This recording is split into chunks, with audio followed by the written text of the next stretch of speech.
Tesoros del Ñelol.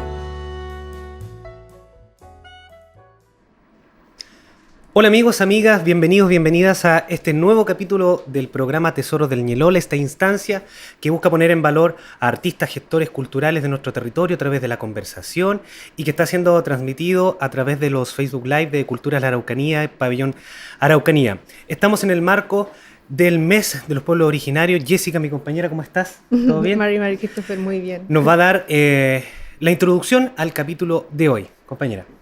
Fele, bueno, hoy tenemos un invitado muy especial, Christopher, y yo he tomado una cita que ha escrito el propio invitado.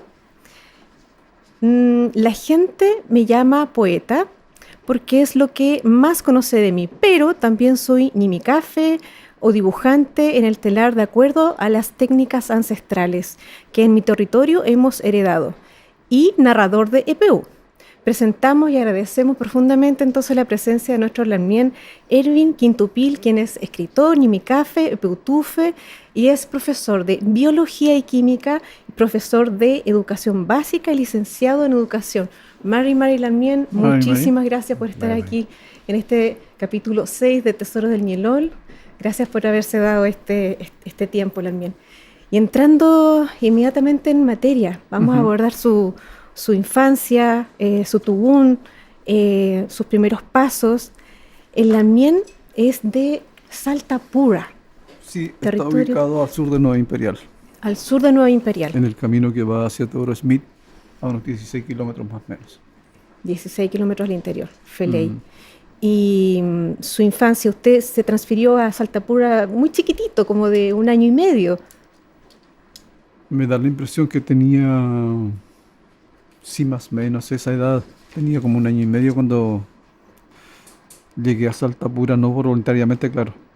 Porque yo soy hijo de madre chilena, biológicamente, ¿no? Y de padre mapuche. De ahí de Salta Pura es originario mi padre mapuche. Pero hay que decirlo, mi papá no se hizo cargo de mí. Yo soy un niño abandonado por mi padre biológico. Y ella, como la mayor parte de las mujeres en esas circunstancias, apechugan, se dice, y crían a los hijos hasta donde pueden. No pudo mucho, como al año y tanto, buscó dónde dejarlo para que pudiera tener otro tipo de atención. Es una historia bien larga, a mí no me molesta decirla, además tiene harto sabor eso. Porque no es un tema menor, pues, no. Eso del abandono de los niños, la mujer, ¿cierto?, que tiene que salir por su propia cuenta, mostrar todo el valor y el coraje que un hombre no tiene, etcétera, ¿no? Pero el caso es que yo finalmente en ese entonces, mis papás, a los quienes yo les digo padre, a mi padre mamá y a mi mamá, ellos se enteraron de la situación y dijeron: nosotros nos podemos hacer cargo de él. Felices. Claro, yo no tengo noción de aquello, bebito, para nada. Solo recuerdo cuando ya estaba ahí con ellos y mis primeros recuerdos son de estar dentro de la casa. Así que yo debo haber tenido 1 año y medio aproximadamente cuando llegué a vivir. Fue antes del terremoto del 60. Tiene que haber sido, creo que fue en diciembre del 59, creo. Acompañado del cariño y el fogón, ¿cierto?, que le ofreció ahí el lamien don Juan Bautista Rayeleo Lincopil y la lamien Carmela Ñancupil Lienleo, quienes desde muy temprana edad le hablaron del quimche, le hablaron por medio de relatos de peu en el fogón. Ahí ya empieza a aparecer en usted las imágenes del Gualmapu, de los relatos. De lo que iba a hacer yo ahora, discursivamente hablando, sin lugar a dudas, claro, porque la familia te entrega, en el caso de la familia mapuche, aun cuando la mía era típica, ¿no? Porque mis padres, me imagino yo, cuando nunca me lo dijeron, pero yo analizando sus conductas posteriores, creo que siempre tuvieron la sospecha de que yo me iba a ir pronto, como aconteció realmente, y que como no siendo hijo biológico de ellos, pues seguramente iba a ser difícil mantener una relación. Deben haberlo pensado tal vez así, pero aún me dedicaron todo el tiempo que tuvieron, todo el afecto que ellos eran capaces de, y que era muchísimo. Yo admito que ellos dos son personas excepcionales, tanto dentro del ámbito allá como si lo miramos, porque es raro encontrar una pareja adulta ya con 7 hijos vivos y uno fallecido cuando chiquito, hacerse cargo de otra criatura ajena y generar en torno suyo un ambiente que le da tranquilidad, Claro. que lo hace sentirse seguro, Pero- que le da todo lo que necesita un cabro chico. Exacto. Sí, en eso, don Erwin, reparar que usted subraya que tuvo una infancia feliz. Feliz, Ujú. sí. Agrega a eso que ellos fueron los que me iniciaron en la lectura y en la escritura del castellano, como también me enseñaron a sumar y a restar los números. Pero la cuestión valorativa, digamos, ellos la hicieron a través del EPEU principalmente. Me narraban el EPEU. Y yo era porfiado, de modo que era tan entusiasta con el asunto que todos los días les pedía que me contaran. Bueno, y a veces eran adivinanzas en castellano, porque el Conebon ya está en desuso, digamos, dentro del grupo. Mi mamá alguna vez me habló sí, del Conebon, pero lo de los EPEU era regular. Y la narración de relatos de Piam, ¿cierto? Estos relatos que tienen algún elemento subjetivo o completamente, como el Tren Tren Kaikai, etcétera, del que nunca me hablaron, sí. Ya, mire. Excepto cuando era bien mayor, mi papá, como un año antes de morirse, le pregunté, oye, ¿tú has escuchado alguna vez todo el Tren Tren? Ah, sí. La cosa fue que no Claro. se dio nomás. Ujú. O sea, hay tantas cosas que sabían y que no me las dijeron simplemente porque las circunstancias no dieron lugar a. Ujú. La dinámica del hogar, de la familia es así, o sea, las cosas surgen en la medida en que resultan ser necesarias. Y Claro. seguramente Y- había otros tantos EPEUs que era necesario transmitir. Seguramente. Claro. Yo reuní esos EPEos finalmente hace unos años atrás, los recordé y los que no me acordaba muy bien se los consulté a mis hermanas, a mi hermano y los rearmé. Ya. Y Qué los ley. tengo ahí guardaditos en un libro que algún día a lo mejor va a ver la luz como papel, Seguramente, quizá. sí. La mía, y a partir de esa infancia, de ese conocimiento que usted adquirió de sus padres, que lo criaron, que lo contuvieron, bueno, usted empieza a adentrarse en la educación, a estudiar, a salir también para poder educarse. Y cuéntale un poquito de ese proceso. Pasó algo extraordinario porque ellos hicieron de este proceso de enseñanza de la lectura en castellano y de la escritura en castellano algo que nosotros los profesores ahora llamamos constructivismo, pero ellos lo desarrollaron solo. ¿Ya? Es decir, hacían de esta actividad cotidiana una fiesta permanente, de modo que yo lo único que quería era llegar al momento en que tenía que hacer esa actividad. Y cuando mi papá volvía de la ciudad con las compras, que en ese entonces se envolvían principalmente en papeles de diario, yo, así como con una cuota importante de ansiedad, esperaba encontrar entre todos esos papeles cosas para leer, Claro. aun cuando no las entendiera incluso. La idea era ejercitar la lectura. Fele, y usted le hizo Entonces, una- frente a cada logro que yo tenía, ellos además, ¿cierto? Tenían, por eso te hablo del constructivo, porque ellos tenían siempre un refuerzo positivo que darme. Y una situación de juego, Ujú. entre que parece que no es y como que es, que era para incentivarme a que sí lo mostrara, ¿te fijas? O mi mamá decía, mi hijo hoy día aprendió tal cosa, cuando mi papá volvía del trabajo que hacía en el campo, ya fuera cruzando, arando, arreglando cercos, qué sé yo. Mi papá se aparentaba incredulidad, decía, ¿será verdad? Ah, ¿Será verdad? Mientras se lavaba las manos, qué sé yo, y hacía cosas y decía, a ver. Y yo urgido le decía que sí, que sí. Entonces ahí le mostraba. Y él se reía con esa risa amplia, preciosa que tenía. y usted le hizo una promesa. Y yo me sentía siempre acompañado. Claro, alguna vez cuando me fui, fue duro porque ahí me di cuenta que no era su hijo biológico. Ya. Yo olvidé eso. Tiene que haber sido muy traumático, pienso, porque cerré ese día y no recuerdo nada de él. Ni de cómo amaneció, ni cómo fue el tránsito, el trayecto de aquí allá a Concepción Talcahuano, ni cómo llegué, nada. Se me olvidó todo. Pero sí recuerdo haber conversado con él unos días antes, en el que me explicó que era importante que yo estudiara, me habló de su situación económica, etcétera. Cosa que yo habría resuelto de otro modo ahora. Porque cuando ya adulto yo me dije en realidad podría haber resuelto la cuestión de otra manera. Me afectó mucho, sí, marcó mi existencia también, lo que venía después. Y me fui con ese propósito, o sea, como él siempre a través de los EPEO y de las conversaciones hablábamos del ser gente, o sea, más bien me hablaban del ser gente y yo les creía todo. Po.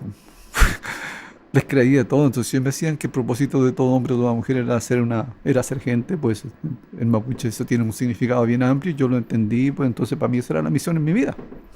Exacto. Y con ese propósito me fui, no porque quisiera.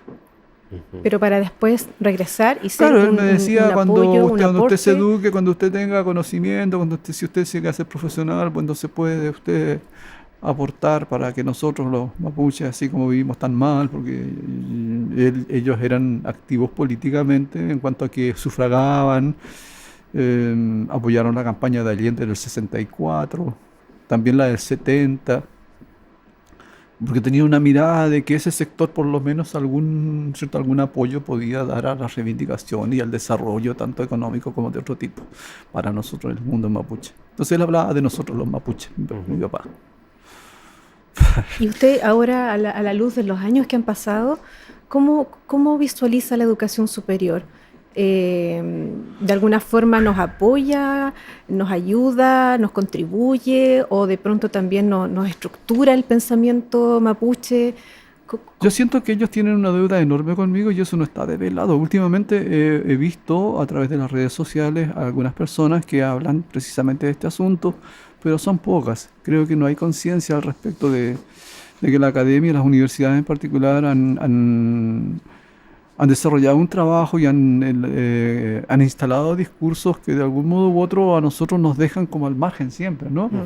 Nosotros estamos bien en no sé, lo mismo que uno hace, la poesía, por ejemplo. Yo finalmente me quedó súper claro que yo no escribo para la academia, o sea, me importa bastante poco, no, pues en realidad por decir nada, absolutamente nada, lo que opinen los académicos de aquí, de allá o de cualquier universidad, sea, ¿cierto? Respecto del trabajo que yo realizo.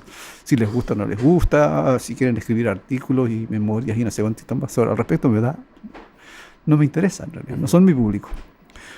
Independientemente que en el mundo académico hay gente con la que uno conversa, ¿te fijas? Con la que uno eventualmente puede llegar a desarrollar un trabajo si te invitan.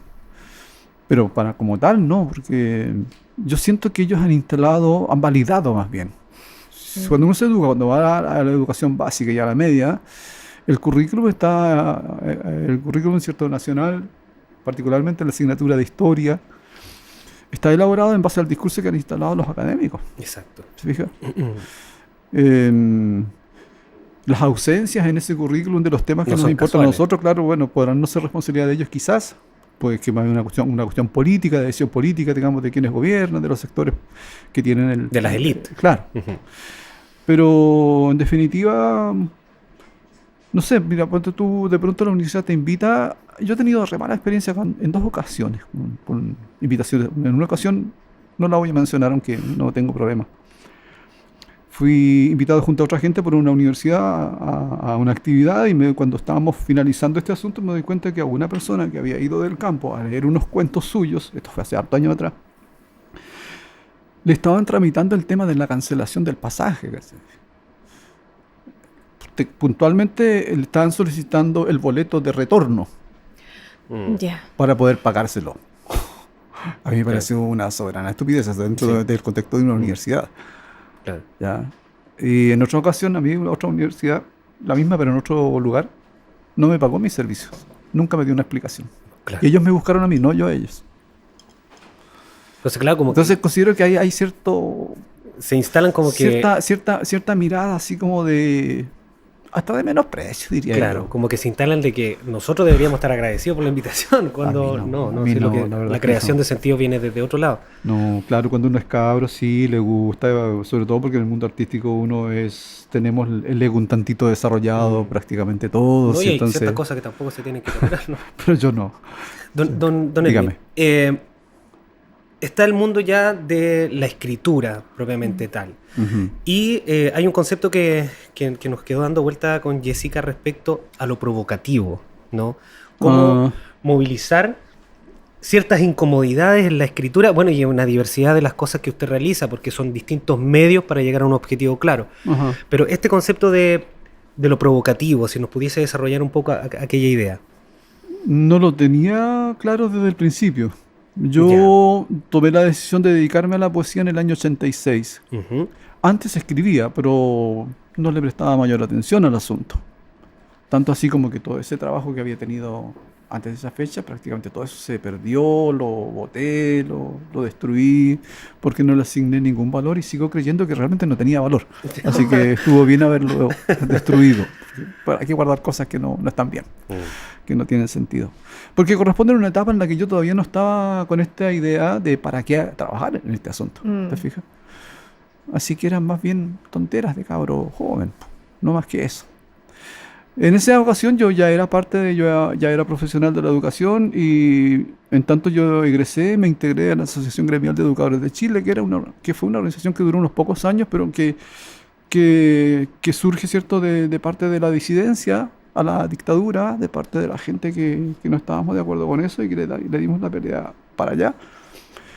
Entonces yo en ese contexto recuerdo que en una ocasión vi una citación de un concurso de poesía del magisterio y a mí se me ocurrió mandar un conjunto de poemas que los armé como en 3 días, porque de todo lo que tenía escrito empecé a armar y armé un volumen chiquito. Y ese fue mi primer libro en realidad y ellos me reconocieron con un 3er lugar. Yo estaba en el campo y me llegó la visita por correo con cartas así como era antes. Y yo dije, entonces esto tiene sentido. O sea, claro, esto tiene ahí hizo sentido. un clic. Y eso fue el primero. Eso fue lo primero, la primera reacción que tuve de asumir esto como un trabajo, responsablemente. Y con el paso del tiempo, no sabría decir cuánto después, yo asumo que es un medio y no un fin. Y me declaro más un provocador, como les comenté. Perfecto. Antes de, ¿cierto? Porque me interesa provocar quiebres. Y eso tiene que ver con la educación, con la pedagogía. ¿Ya? Porque dentro del aula uno lo que pretende es que los estudiantes que tiene a su cargo, ¿cierto?, es romperles sus esquemas para que ellos, entregarles todo lo que necesiten, para que ellos vuelvan a rearmarlo incorporando y descubriendo nuevos conocimientos, qué sé yo, nuevas realidades. Claro. Eso Sí. en términos muy generales. Movilizar. Claro, movilizar al estudiante para que se desarrolle, para Sí. que haya un trabajo desde sí mismo. O sea, eso no tiene que ver con el esquema del profesor que le enseña a un saco vacío y le va metiendo conocimiento. O sea, Claro. para nada. Ser autónomos en nuestra conciencia. Claro, y entonces la poesía para mí es un medio para lo mismo. Mm. Tanto hacia el mundo no mapuche como hacia el mundo mapuche. O sea, entonces hay que trabajar como en 2 líneas. O sea, hay poesía que está orientada hacia el mundo no mapuche y hay otra que está orientada hacia el mundo mapuche. También, y bueno, respecto de la provocación también de estos espacios de movilidad social, usted se ha hecho cargo de una actividad, un mingaco cultural allá en Saltapura. La hice durante 10 años, hice un mingaco yo. Y ocurrió porque yo todavía no había vuelto, ahora vivo allá. Ya. Había intentado volver, sí, la primera fue en el 86. Y posteriormente, cuando murieron mis papás en el año 95, los dos en el mismo año, mi papá en enero y mi mamá en junio, entonces yo me quedé acá, porque encontré una posibilidad de trabajar aquí, en ese año, en el 95. Me quedé y ya no volví nunca más para el norte. ¿Ya? Después me cambié de pega, qué sé yo, pero estoy acá. Y en el 2007 me parece que fue la vez que hice el primer mingaco. Entonces, antes de eso yo trabajaba ya para una ONG que tenía que ver con el desarrollo comunitario. Anteriormente había hecho otras pegas de ese tipo también. Siempre he estado apegado a aquello, ¿no? O sea, ingresé al Centro Cultural Mapuche de Concepción cuando tenía, no me acuerdo qué edad, pues estaba en la universidad. Una vez vi un afiche que anunciaba una actividad y yo dije, ahí Mapuche, aquí, pues allá me fui. Claro. Claro, pues allá me fui, yo estaba solo, llevaba años solo, en una situación bastante precaria emocionalmente, porque yo me fui para allá, pero no encontré el espacio que encontraba acá, Claro. que tenía acá. O sea, ese espacio, ese nido caluroso, tierno, pujante que yo tenía, allá no encontré nada de eso. El O sea, las choque personas con cultural. las que me fui a encontrar, que eran mi familia biológica, emocionalmente no me aportaron había nada. nada. No había nada. Ni siquiera un te quiero, nada. Nada. Bastante obvio también por Nada. Entonces fue... Yo era chico, no entendía esas cosas. Después las entendí. No las justifico, claro, pero No, después sin las duda. entendí.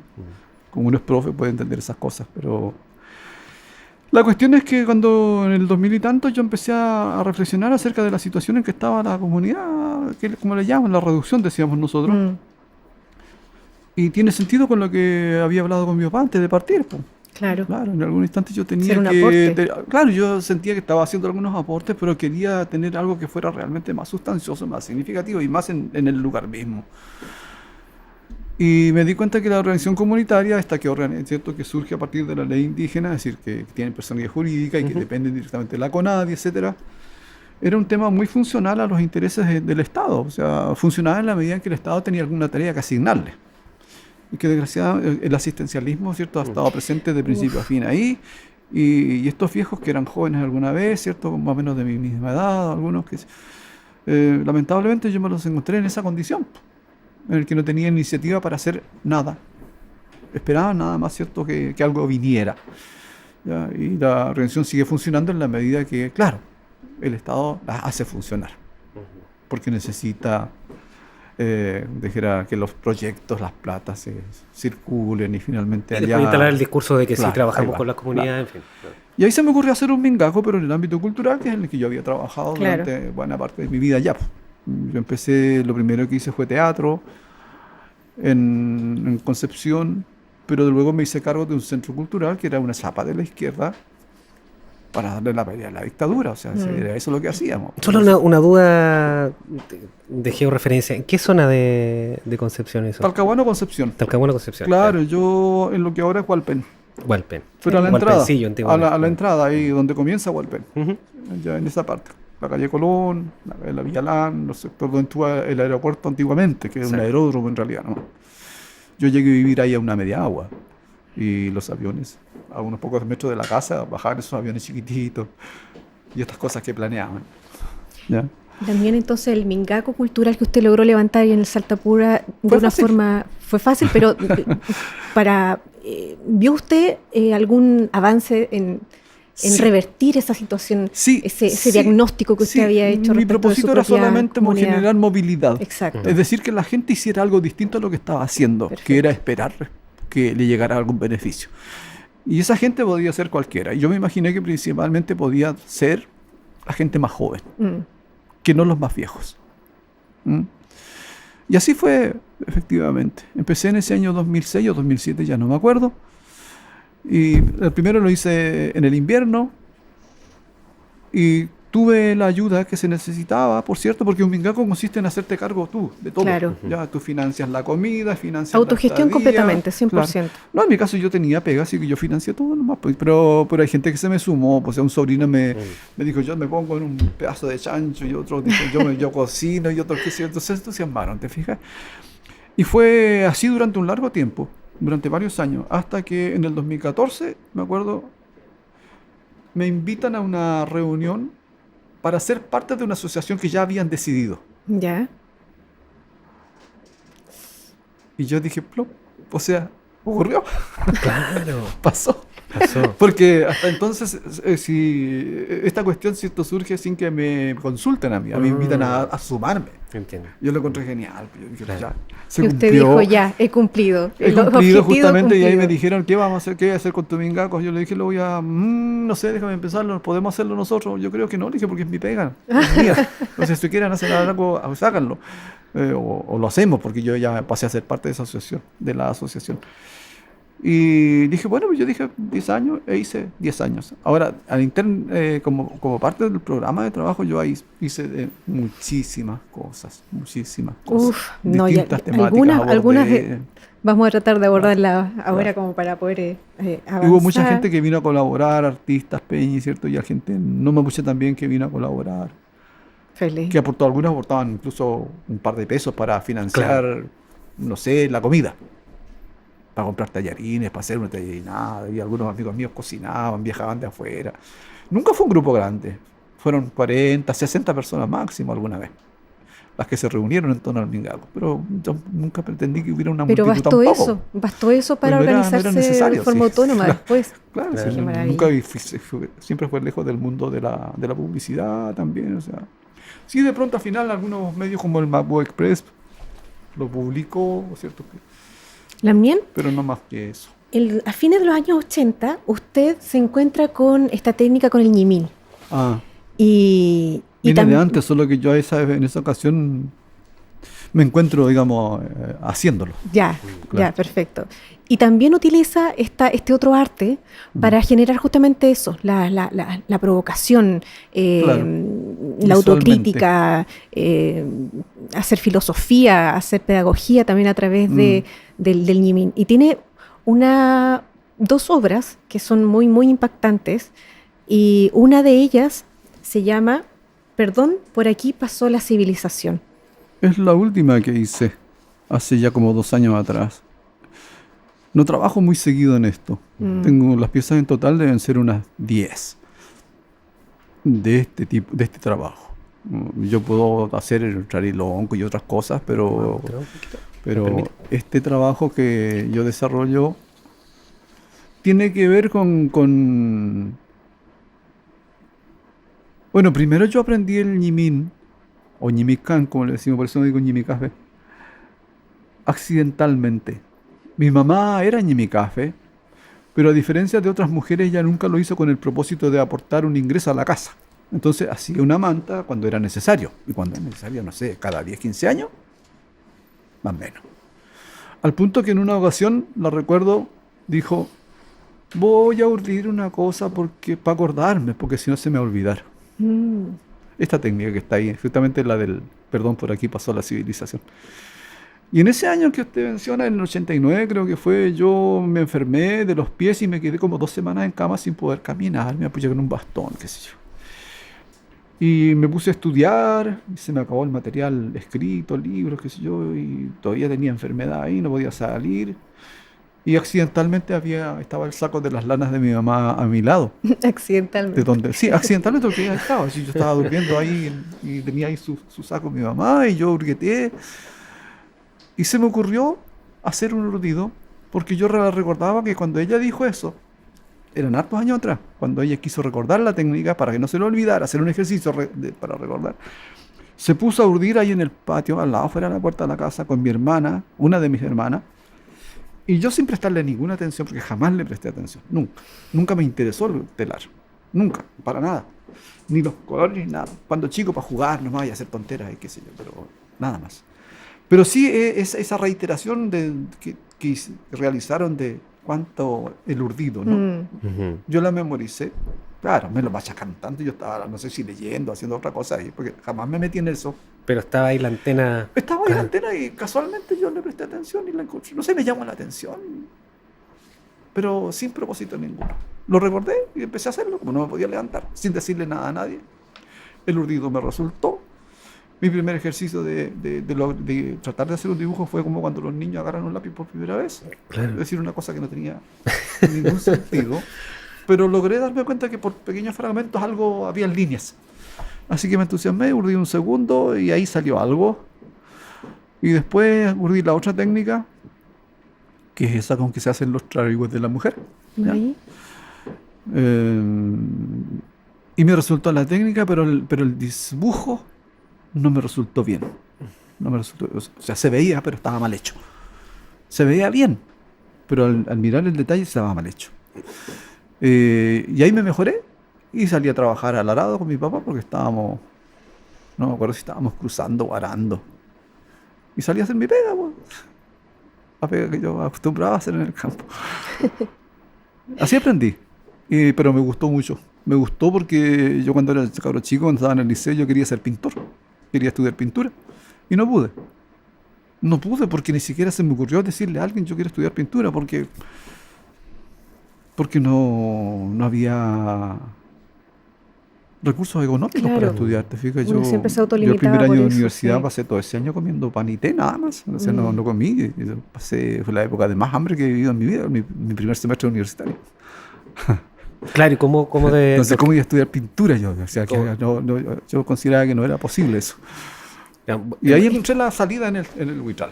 Feliz. En Picán específicamente encontré esta posibilidad que yo había tratado de hacerla con maderas, con acerrín, con otras cuestiones antes. Ya había una experimentación Nunca, previa. nunca claro. me resultaba nada, todo era un chiste de mal gusto. Mm. Y esto habló a través mío. Maravilloso. O yo a través de ella. Vemos algunas aplicaciones, por ejemplo, en esa obra de Perdón, por aquí pasó la civilización, con incrustaciones de plástico. Claro, primero el diseño no es de acá. Yo trabajo preferentemente con lo de acá, pero aquí utilicé, porque el propósito no era hacer una reproducción, sino mostrar algo extraordinariamente hermoso, y porque además ese diseño es propio de los peñihuelche, del otro lado de la cordillera, y acá fíjate. también los peñispehuenches lo hacen. Claro. Están ahí en el límite con ellos. Claro, Entonces, sí. pero nosotros para acá, los nahuaches, los huenteches, los lapquenches, no tenemos ese dibujo incorporado a nuestra iconografía. Entonces, pero yo la utilicé precisamente por lo hermosa que es, porque es más grandota, porque esa pieza tiene como 1 metro y tanto de largo, y ese dibujo entonces tiene como 1 metro, ¿te fijas? Ese puro dibujito nada más. Ese puro dibujito. Y luego tenemos otra obra. Le puse plástico precisamente como una forma de responder al discurso de la civilización que se instala, ¿cierto?, aquí en la región, cuando el Estado chileno, allá por el 1850 y algo, inicia un proceso de meterse en nuestro territorio, y finalmente sabemos que terminó en una guerra en la que nosotros perdimos. Instala esta Una ciudad guerra no en la que declarada, estamos por lo ahora, y demás. todo esto supuestamente es la civilización en contra de la barbarie que nosotros representábamos. Sí. Yo leí, por ejemplo, el libro de este belga, que fue el que dirigió la construcción de la línea férrea acá. Berniori. Berniori, justamente. Gustave Berniori. Ese libro lo tengo, lo compré hace añazos atrás. Y él hace una descripción del paisaje que es bellísima. O sea, un paisaje en el que todavía no hay ciudad. Y 100 años y tantos después uno observa una ciudad que no me gusta.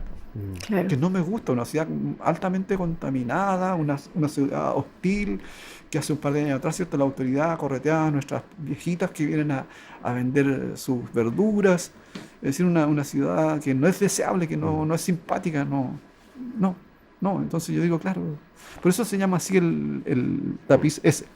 Por aquí pasó la civilización, porque esta hermosura, ¿cierto?, se destruye cuando el Claro. nylon, Cruzado, el plástico se claro. mete. Exacto. El nylon además, ¿cierto?, como un elemento que tiene que ver con la contaminación, con esta incapacidad de la naturaleza a reciclar. Y cuando le sobrepasamos su límite, la naturaleza se contamina. Eso. También, y bueno, tenemos también otra obra que se llama Genocidio. Es más preciosa. antigua. Sí, es más antigua. Y vemos por ahí unas cruces. Está hecha que con la tiene- otra técnica, se llama Huelucuses, esa técnica. Anterior se llama Ngepun. Esta se llama Huelucuses. Es algo extraordinario, esto a mí me gusta mucho, porque me decía, ¿qué significa Huelucuses? Primero la técnica. Claro. Y no encuentro respuesta porque la gente ha perdido el significado de algunas palabras, ¿te fijas? Y cuando uno busca en la bibliografía de si casualmente algunos de estos investigadores que no citan dónde hicieron la investigación ni con quién hablaron, simplemente informan cosas, me refiero a lo más antiguo, que igual son interesantes, pero carecen de todos esos datos. Si daban alguna impresión de por qué se llama así, no encontraba nada. Hasta que ellos, lo cierto, los del libro Bueno Mapu, hablan del Hueluhuitrao, ¿cierto?, de la constelación esta de Orión, y nos muestran la imagen, ¿cierto?, de este juego que se dice que hubo, en el que dos hombres se colocaban en sentido contrario. Entonces, porque para mí Huelu cuando decimos Huelu es pero. Claro. Es pero, y tiene ese significado. Y dice, pero ¿por qué esa palabra pero ahí metida? Si no tiene nada que ver, debe ser otro significado. Y en Hueluhuitrao no significa aquello. Entonces, claro, tiene que ver con esto. Huelucuses es luz.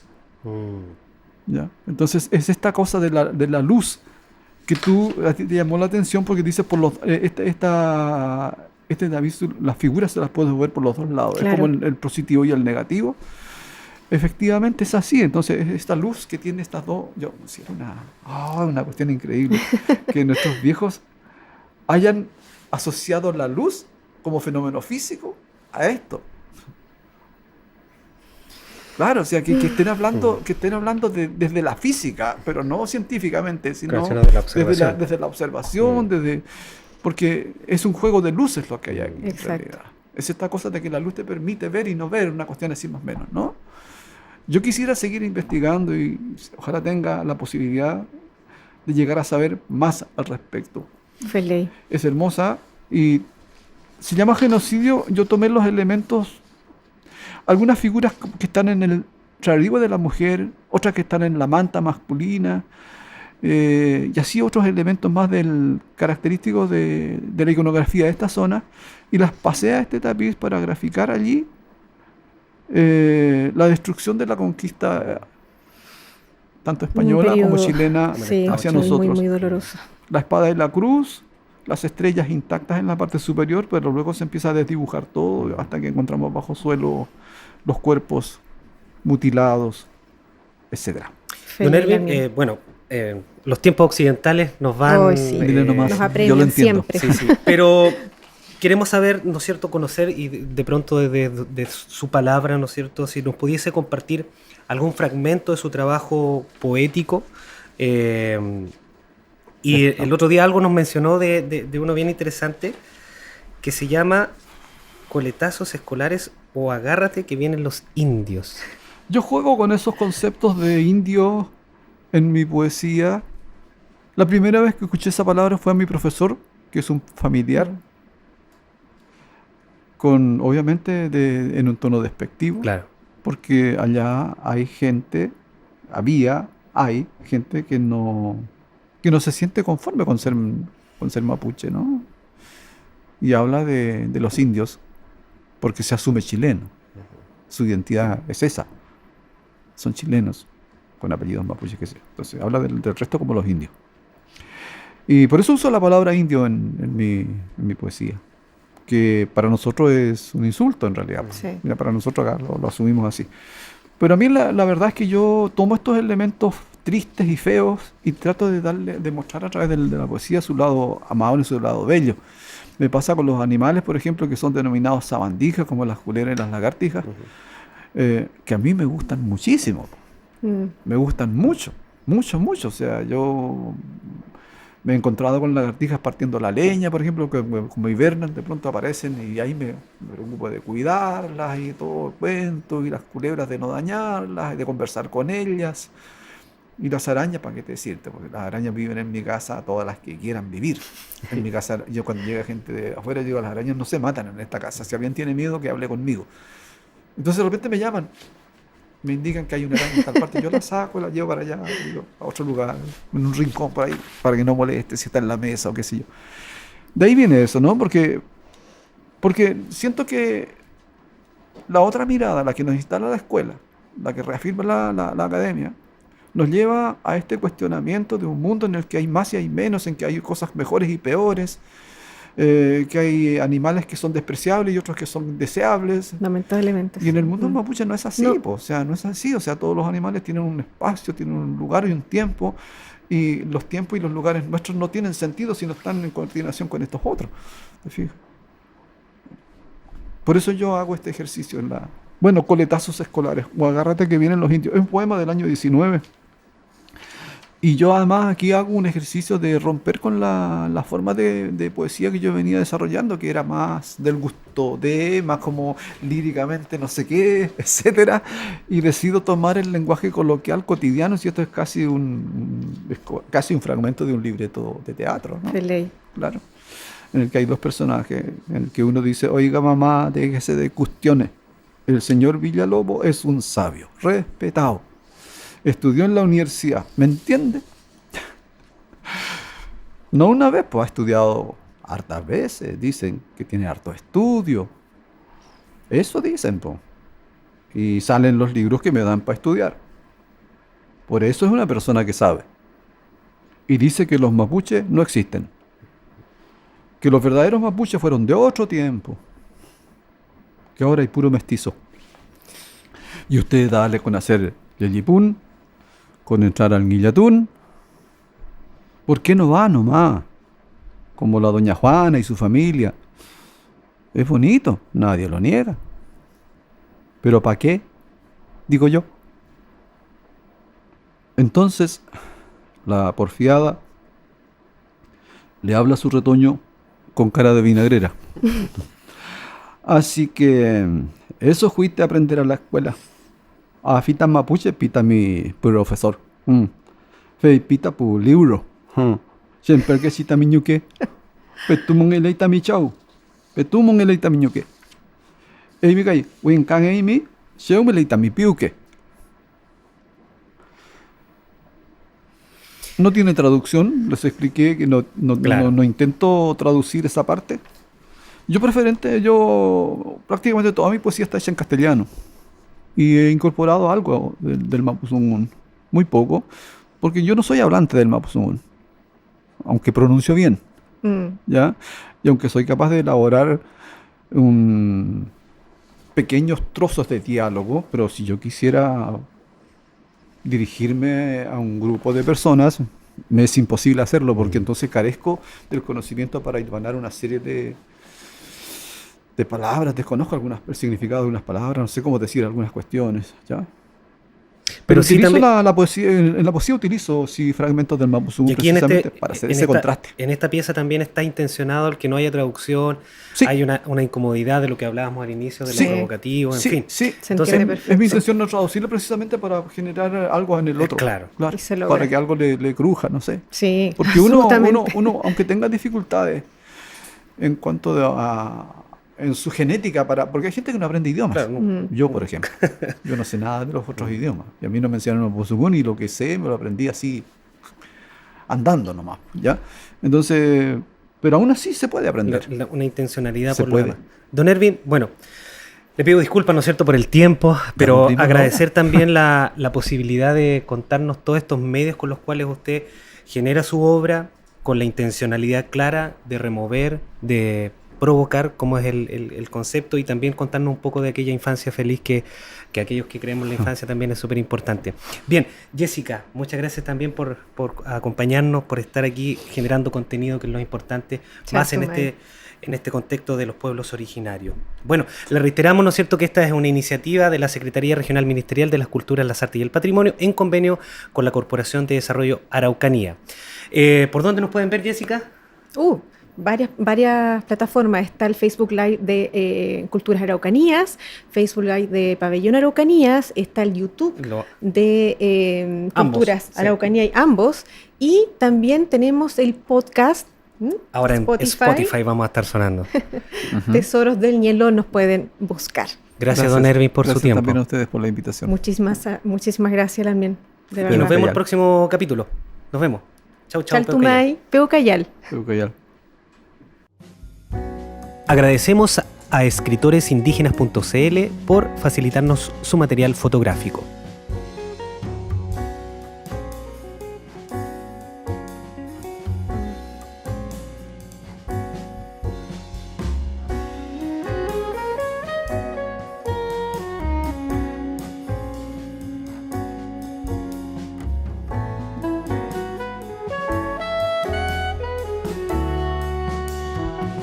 Tesoros del Ñelol.